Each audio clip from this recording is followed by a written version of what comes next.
Assalamualaikum warahmatullahi wabarakatuh. Halo teman-teman, bertemu lagi dengan saya Agustin Fajaria Asih dari kelas MPI 1A dengan NIM 2103036010. Saya adalah mahasiswa UIN Wali Songo Semarang dari jurusan Manajemen Pendidikan Islam, Fakultas Ilmu Tarbiyah dan Keguruan. Di sini saya akan sedikit membahas tentang dalil Al-Quran dan As-Sunnah tentang moderasi dalam beragama. Oke, langsung saja simak baik-baik ya. Moderasi beragama adalah cara pandang kita dalam beragama secara moderat, yakni memahami dan mengamalkan ajaran agama dengan tidak ekstrim, baik ekstrim kanan maupun ekstrim kiri. Dalam Islam, rujukan beragama memang satu, yaitu Al-Quran dan Hadis. Namun, fenomena ini menunjukkan bahwa wajah Islam adalah banyak. Al-Quran adalah kitab suci umat Islam yang lengkap dan sempurna, dan sekaligus sebagai sumber hukum yang pertama bagi umat Islam. Al-Quran merupakan sebuah kitab yang menjadi petunjuk kepada siapa saja yang membutuhkannya, menjadi contoh dan pengajaran kepada siapa saja yang mau mentadaburnya. Al-Quran dan Hadis telah disepakati oleh para pemuka Islam bahwa keduanya merupakan sumber dan referensi utama dalam merujuk semua masalah yang dihadapi dalam semua lini kehidupan. Hal ini dilakukan mulai semenjak generasi masa Rasulullah hingga sampai kapan saja selama umat Islam masih hidup di permukaan bumi ini. Begitu pula halnya dengan masalah moderasi beragama yang baru-baru ini cukup berdengung dan bergema diperbincangkan di berbagai media, baik media cetak maupun media elektronik. Kata dan istilah moderasi beragama bukanlah berasal dari bahasa Arab, yang merupakan bahasa Al-Quran dan Hadis. Akan tetapi, kata asing yang sudah terserap ke dalam bahasa Indonesia. Yang menjadi pertanyaannya adalah, apakah kata moderasi beragama terdapat di dalam Al-Quran dan Hadis? Yang keduanya merupakan sumber pegangan utama umat Islam di dunia? Jawabannya adalah Al-Quran dan Hadis bukan kamus istilah, akan tetapi pedoman hidup bagi umat manusia. Yang disaji oleh Al-Quran dan Hadis adalah bukan lafaznya, akan tetapi substansi dan maknanya yang harus dicari dan digali oleh pemeluknya, kemudian dikembangkan untuk kepentingan hidup manusia sesuai menurut tempat dan waktu. Disinilah letaknya kedinamisan ajaran Islam. Padanan kata yang bermakna moderasi beragama dalam Al-Quran dan Hadis telah disejajarkan oleh pakar Islam dengan kata wasaton. Kata ini kemudian diperluas dengan berbagai makna, terms dan istilah yang diketengahkan, seperti moderasi beragama bermakna umat pilihan. Yang terdapat dalam Al-Quran surat Al-Baqarah ayat 143 yang berbunyi, A'udzubillahi minasyaitonirrajim. Bismillahirrahmanirrahim. Wa kadzalika ja'alnakum ummatan wasatan litakunu syuhada'a 'alan nasi wa yakuna ar-rasul 'alaikum syahida wa ma ja'alnal qiblata allati kunta 'alaiha illa lina'lama man yattabi'ur rasul man yanqalib 'ala 'aqibaihi wa in kana lakabiratan illa 'alal ladzina hadallah wa ma kana Allahu liyudhi'a imanakum innallaha bin-nasi laraufur rahim. Yang artinya, dan demikian kami telah menjadikan kamu umatan wasaton agar kamu menjadi saksi-saksi atas perbuatan manusia, dan agar Rasul Muhammad menjadi saksi atas perbuatan kamu. Dan kami tidak menetapkan kiblat yang dahulu menjadi kiblatmu, melainkan agar kami mengetahui siapa yang mengikuti Rasul dan siapa yang membelot. Dan sungguh, pemindahan kiblat itu terasa amat berat, kecuali bagi orang-orang yang telah diberi petunjuk oleh Allah, dan Allah tidak akan menyia-nyiakan imanmu. Sesungguhnya Allah Maha Pengasih lagi Maha Penyayang. Quran Surat Al-Baqarah ayat 143. Moderasi beragama juga terdapat dalam Al-Quran. Yang pertama, moderasi beragama dalam keseimbangan fenomena alam. Yang dalam Al-Quran berbunyi, Bismillahirrahmanirrahim. Alladzi khalaqa sab'a samawati tibaqa ma tara fi khalqir rahmani min tafawut farji'il basara hal tara min futur. Artinya, kamu sekali-kali tidak akan melihat pada ciptaan Allah yang Maha Pemurah sesuatu yang tidak seimbang. Quran Surat Al-Mulk ayat 3. Selain itu, terdapat juga dalam Quran yang berbunyi, wa huwallahi madzal arda wa ja'al fiha rawasiya wa anhara wa min kulli samarati ja'ala fiha zawjayn isnaini yughshil lailan nahar inna fi dzalika laayatil liqaumin yatafakkarun. Yang artinya, dan dialah Tuhan yang membentangkan bumi dan menjadikan gunung-gunung dan sungai-sungai padanya, dan menjadikan padanya dengan buah-buahan berpasang-pasangan. Allah menutup malam kepada siang. Sesungguhnya pada yang demikian itu terdapat tanda-tanda kebesaran Allah bagi kaum yang memikirkannya. Quran Surat Ar-Ra'd ayat 3. Yang kedua yaitu moderasi beragama yang bermakna seimbang pola hidup, yang terdapat dalam Quran yang berbunyi, Bismillahirrahmanirrahim.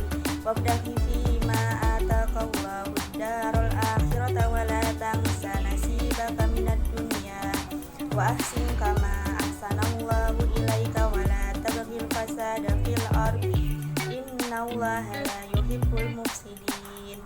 Yang artinya, dan carilah pada apa yang telah dianugerahkan Allah kepadamu kebahagiaan negeri akhirat, dan janganlah kamu melupakan bahagianmu dari kenikmatan dunia, dan berbuat baiklah kepada orang lain sebagaimana Allah telah berbuat baik kepadamu, dan janganlah kamu berbuat kerusakan di muka bumi. Sesungguhnya Allah tidak menyukai orang-orang yang berbuat kerusakan. Quran Surat Al-Qasas ayat 77. Selanjutnya yang ketiga yaitu moderasi beragama dalam bersikap, yang terdapat dalam Al-Quran yang berbunyi, Bismillahirrahmanirrahim. Waqsid fi masyika waqdif min sautik inna ankara aswati la sautul hamir. Yang artinya, dan sederhanalah kamu dalam berjalan, dan lunakkanlah suaramu. Sesungguhnya seburuk-buruk suara ialah suara keledai. Quran Surat Luqman ayat 19. Selanjutnya yaitu yang keempat, moderasi beragama dalam bermoral, yang terdapat dalam Al-Quran yang berbunyi, wa nafsi wa ma sawwaha fa alhamaha fujuraha wa taqwaha qad aflaha man zakkaha. Yang artinya, dan jiwa serta penyempurnaannya atau ciptaannya, maka Allah mengilhamkan kepada jiwa itu jalan kefasikan dan ketakwaannya. Sesungguhnya beruntunglah orang yang mensucikan jiwa itu. Quran Surat Asy-Syams ayat 7-9. Selanjutnya yaitu yang kelima, moderasi beragama dalam berbangsa dan bernegara, yang terdapat dalam Al-Quran yang berbunyi, Bismillahirrahmanirrahim. Ya ayyuhan nasu inna khalaqnakum min zakarin wa unsa wa ja'alnakum syu'uban wa qabaila lita'arafu. Inna akramakum indallahi atqakum innallaha alimun khabir. Yang artinya, hai manusia, sesungguhnya kami menciptakan kamu dari seorang laki-laki dan seorang perempuan, dan menjadikan kamu berbangsa-bangsa dan bersuku-suku supaya kamu saling kenal mengenal. Sesungguhnya orang yang paling mulia di antara kamu di sisi Allah ialah orang yang paling takwa di antara kamu. Sesungguhnya Allah Maha Mengetahui lagi Maha Mengenal. Quran Surat Al-Hujurat ayat 13. Oke, selanjutnya kita akan membahas tentang beragama dalam hadis. Yang pertama yaitu hadis riwayat Bukhari dari Abu Hurairah radhiyallahu an berkata, Rasulullah Shallallahu alaihi wasallam bersabda, amal seseorang tidak akan pernah menyelamatkannya. Mereka bertanya, engkau juga wahai Rasulullah? Beliau menjawab, begitu juga aku, kecuali jika Allah melimpahkan rahmatnya. Maka perbaikilah niatmu, tetapi jangan berlebihan dalam beramal sehingga menimbulkan bosan. Bersegeralah di pagi dan siang hari, bantulah itu dengan akhir-akhir waktu malam. Berjalanlah pertengahan agar kalian mencapai tujuan. Yang kedua yaitu hadis riwayat Ahmad, Baihaqi dan Al-Hakim dari Buraidah Al-Aslami berkata, pada suatu hari aku keluar untuk suatu keperluan. Tiba-tiba Nabi Shallallahu alaihi wasallam berjalan di depanku. Kemudian beliau menarikku dan kami pun berjalan bersama. Ketika itu kami menemukan seorang lelaki yang sedang sholat dan ia banyakkan ruku dan sujudnya. Nabi bersabda, apakah kamu melihatnya sebagai orang yang riya? Maka aku katakan, Allah dan Rasulnya yang lebih mengetahui. Beliau melepaskan tanganku dari tangannya. Kemudian dia menggenggam tangannya dan meluruskannya, serta mengangkat keduanya seraya berkata, hendaklah kamu mengikuti petunjuk dengan pertengahan. Beliau mengulanginya 3 kali. Karena sesungguhnya siapa yang berlebihan dalam agama akan dikalahkannya. Selanjutnya yang ketiga yaitu hadis riwayat Muslim. Jabir bin Samurah berkata, aku telah sholat bersama Nabi Shallallahu alaihi wasallam berkali-kali dan aku dapati sholatnya dalam pertengahan dan khutbahnya juga pertengahan. Yang keempat yaitu hadis riwayat Nasai dan Ibnu Majah. Ibnu Abbas berkata, Rasulullah Shallallahu alaihi wasallam bersabda, wahai manusia, hindarilah sikap berlebihan atau melampaui batas, sebab umat-umat terdahulu binasa karena sikap melampaui batas dalam beragama. Yang kelima yaitu hadis riwayat Muslim. Abdullah bin Mas'ud berkata, Rasulullah Shallallahu alaihi wasallam bersabda, binasalah orang-orang yang melampaui batas. Beliau mengulanginya 3 kali. Dalam tradisi Islam, Nabi Muhammad SAW sangat menganjurkan agar umatnya untuk selalu memilih jalan tengah yang diyakini sebagai jalan terbaik. Seperti halnya dalam sabda Nabi yang berbunyi khairul umuri awsatuha, yang artinya sebaik-baik urusan adalah jalan tengah. Oke, dapat disimpulkan bahwa Al-Quran sebagai kitab suci dan hadis sebagai sabda Nabi Muhammad, keduanya merupakan pedoman hidup dan sumber rujukan umat Islam dalam memutuskan segala perkara yang dihadapi dalam kehidupan sehari-hari mereka. Moderasi beragama yang diberi arti sebagai beragama dengan mengambil posisi jalan tengah dan seimbang, tidak ekstrim dan berlebih-lebihan telah ditawarkan Al-Quran dan hadis beberapa abad yang lalu. Bahkan bukan dalam moderasi beragama ketika menghadapi masyarakat plural saja, tetapi lebih jauh mendalam dan universal sampai kepada masalah fenomena alam, masalah moral, masalah bagaimana cara menangani dunia dan alam, termasuk seni dalam hidup. Harus serasi dan seimbang. Jikalau keseimbangan ini tidak dipahami dan diterapkan, dunia dan manusia yang hidup di dalamnya akan kacau dan berantakan.